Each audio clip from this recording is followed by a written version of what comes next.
नियमित press briefing में आप सभी का स्वागत है। जैसा कि आप सभी लोग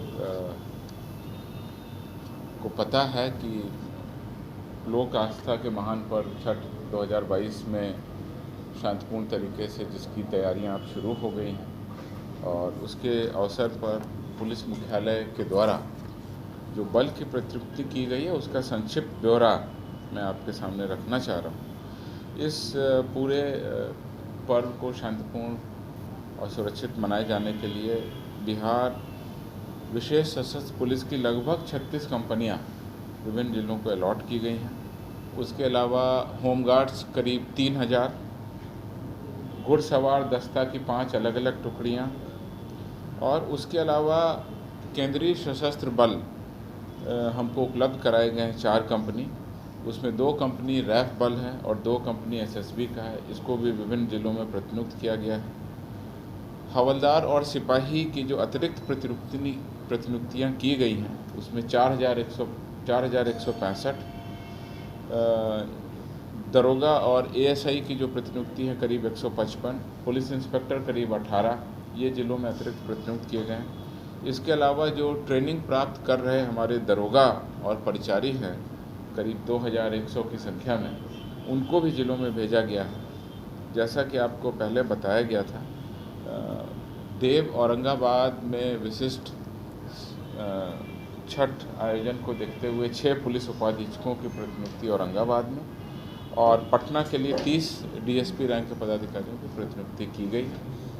इस अवसर पर जिला स्तर पर जिला पदाधिकारी और पुलिस अधीक्षकों के द्वारा संयुक्त रूप से बलों की तैनाती का कार्य, गोताखोरों की तैनाती, नाव इत्यादि की व्यवस्था, ट्रैफिक की व्यवस्था, महिलाओं के लिए अलग से व्यवस्था, watch tower, control room, medical emergencies के लिए व्यवस्था, जो सारे इंतजाम होने चाहिए उसका डिटेल ऑर्डर उनके द्वारा निकाला जा रहा है और जगह जगह उसका अनुश्रवण भी किया जा रहा है, जिससे कि ये पर्व शांतिपूर्ण तरीके से आस्था के महान पर्व के रूप में जो ये जाना जाता है उस तरह से मनाया जा सकता है। इधर जो पिछले कुछ दिनों में जो उपलब्धियां हुई हैं, बिहार के डीजीपी को स्वागत किया जा रहा है, उनका फेक प्रोफाइल बनाया जा रहा है के साथ क्या हुआ था सर, वो बता दीजिए। देखिए, जो भी घटनाएं आपने पूछी हैं उन सभी घटनाओं में सबसे पहले ये चीज़ है कि एक ठगी का प्रयास हुआ है और ठगी का प्रयास जिसको हम लोग बोलते हैं साइबर ठगी।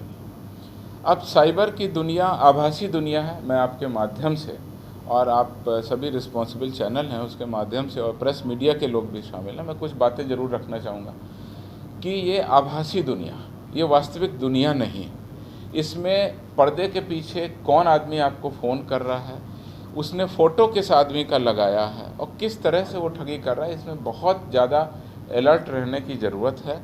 और मैं आप लोगों के माध्यम से आम जनता से यही अनुरोध करना चाहूँगा कि इस पर पूरा जो है इस पर पूरी तहकीकात करने के बाद ही किसी को अपना क्रेडेंशियल बताएं। क्रेडेंशियल अर्थात व्यक्तिगत जानकारी अथवा जैसे क्रेडिट कार्ड का number, CVV number, pin number, bank account की जानकारी या किसी भी तरह का पासवर्ड या पैन की जानकारी या आधार नंबर की जानकारी, ये सब ऐसी सूचनाएं हैं जो आपकी व्यक्तिगत सूचनाएं, इसको भी किसी भी तरीके से इसको साझा ना करें।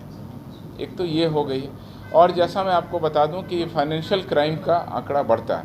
दूसरा जो साइबर क्राइम बढ़ता है वो है कि आपके साथ में आपकी निजी जानकारी के साथ में छेड़खानी, कोई आप कहीं पर जा रहे हैं तो उसका फ़ोटो निकाल के किसी उसके साथ में तंग करना, तबाह करना, अनसॉलिसिटेड मैसेजेस भेजना, ये भी एक साइबर क्राइम का बढ़ता हुआ दायरा है।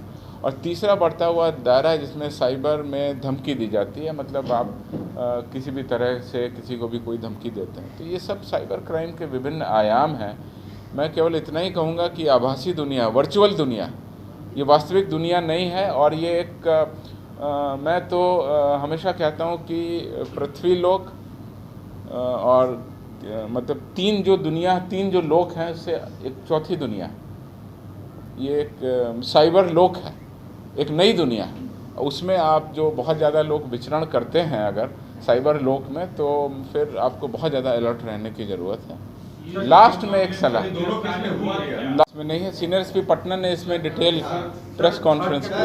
बात 3 तारीख को सर उपचुनाव होने वाले हैं बिहार के, सर मोकामा और गोपालगंज में चुनाव होने वाले हैं। पुलिस मुख्यालय की क्या कुछ तैयारी है, अर्धसैनिक बल की कितनी कंपनियों को बुलाई गई है, क्योंकि मोकामा सर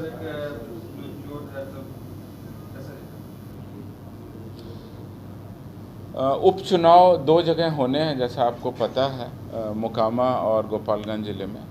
उन दोनों जगहों के लिए पर्याप्त संख्या में केंद्रीय अर्धसैनिक बल उपलब्ध हैं। सभी जो हमारे पोलिंग बिल्डिंग हैं उस पर पर्याप्त संख्या में केंद्रीय अर्धसैनिक बलों की तैनाती की जाएगी। उसके अलावा जो हमारी पेट्रोलिंग पार्टी है, सेक्टर पेट्रोलिंग पार्टी है, सेक्टर पेट्रोलिंग पार्टी में भी हमारे केंद्रीय अर्धसैनिक बल रहेंगे। एरिया डोमिनेशन और जो बाकी चीज़ें हैं उनके लिए भी हमारे पास में पर्याप्त बीएमपी और बाकी बल उपलब्ध हैं। जो हमारा रिजर्व जो हमारा